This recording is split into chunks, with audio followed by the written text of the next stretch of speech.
John 12:32-33.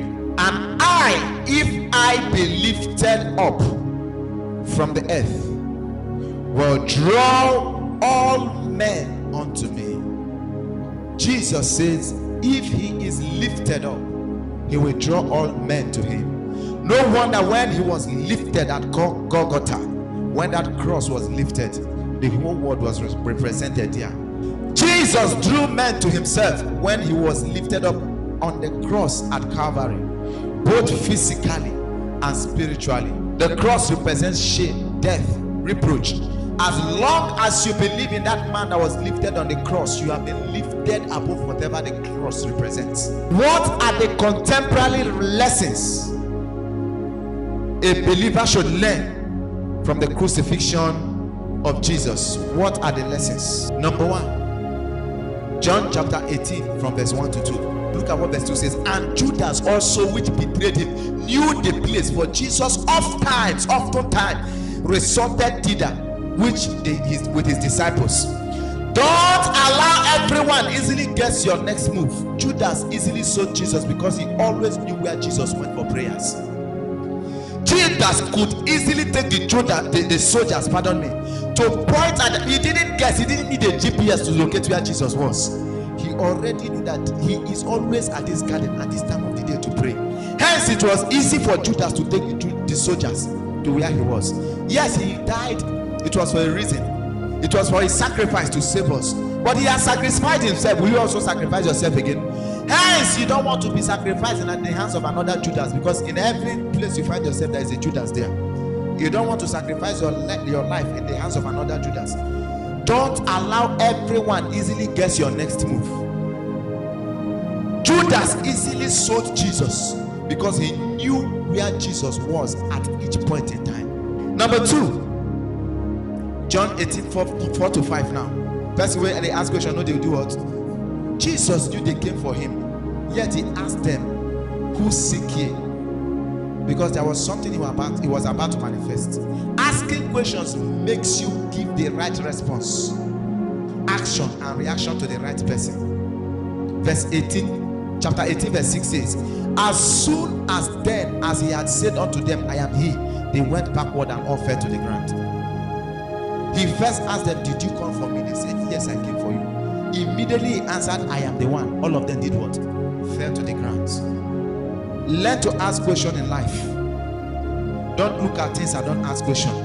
Don't look at things happening around you and don't ask questions. People came for you, I came for this, I came for. Ask questions, make inquiries. Number three, never be so wicked to make everyone suffer because you are going through pains.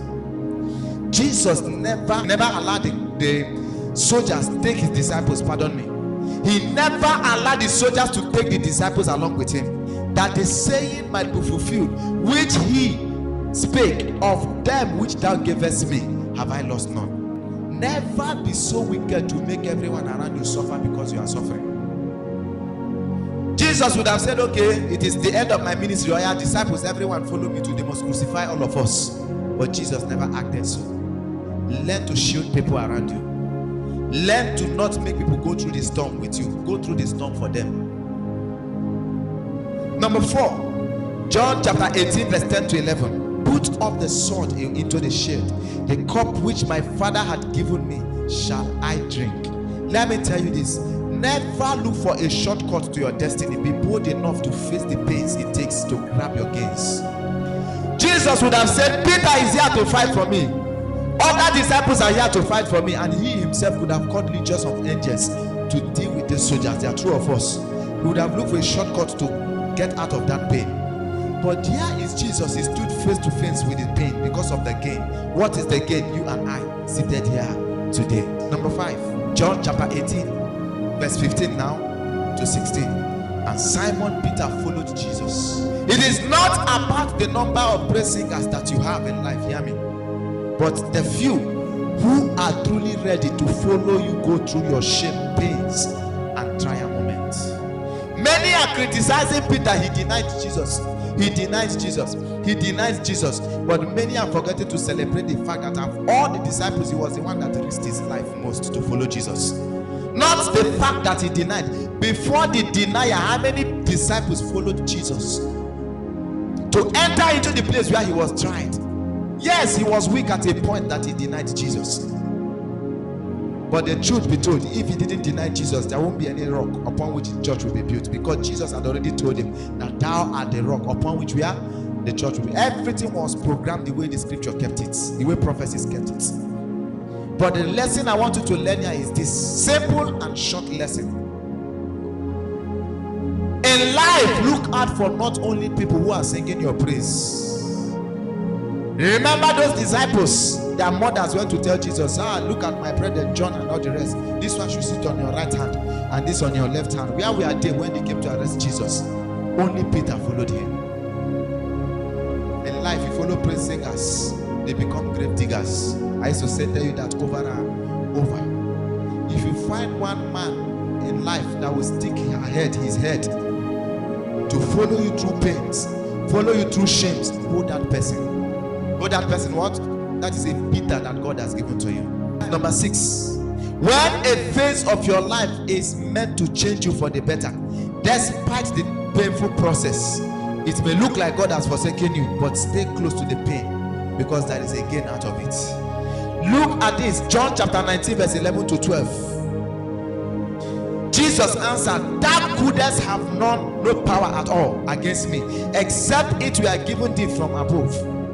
Therefore he that delivered me unto thee had a greater sin. And from thence Pilate sought to release him, but the Jews cried out, saying, if thou let this man go, thou art not Caesar's friend. Whosoever maketh himself a king speaketh against Caesar. Pontius Pilate looked out for ways he could ever use to release Jesus, but there was no way. If it was in his own power, they wouldn't have crucified Jesus. He tried everything to release Jesus, but the people said, no way, you won't release Jesus. Jesus will pass through this pain. Jesus was looking at Pontius Pilate. Pilate was trying every means, looking out for laws, looking out for ways that he will save Jesus. But he didn't know he could not save Jesus. That pain, that cup was meant for Jesus to drink it to the fullest. There are some prayer points you are praying, God help me, save me from this, and it's looking as if God is no longer hearing you. God has turned his back because he knows that at the end of that trial is your testimony. But if he shifts you away from that trial, you won't meet the testimony. Are you hearing me now? All trials that come your way is not to kill you. There is something you wish that God should do for you now, and if God does it now, you change that step. But God may not do it right now, because at the end of the process there is a lesson you must have learned. Jesus would have been saved when Pontius Pilate tried everything possible to save him. God said that is not my plan. That was not in the prophecy. You can't save this man. He must be taken to where he must be spat upon. He must be taken to where they will flog him with iron, where he must be flogged with nails, where he must be slapped. The crown of thorn must be put upon his head. He must be stripped naked. That picture you are seeing on the cross, they tied something on his, is because of decency's sake. Jesus was naked as a man on the cross. Women were looking at him, children were looking at him, men were looking at him. He was stark naked. He bore your shame.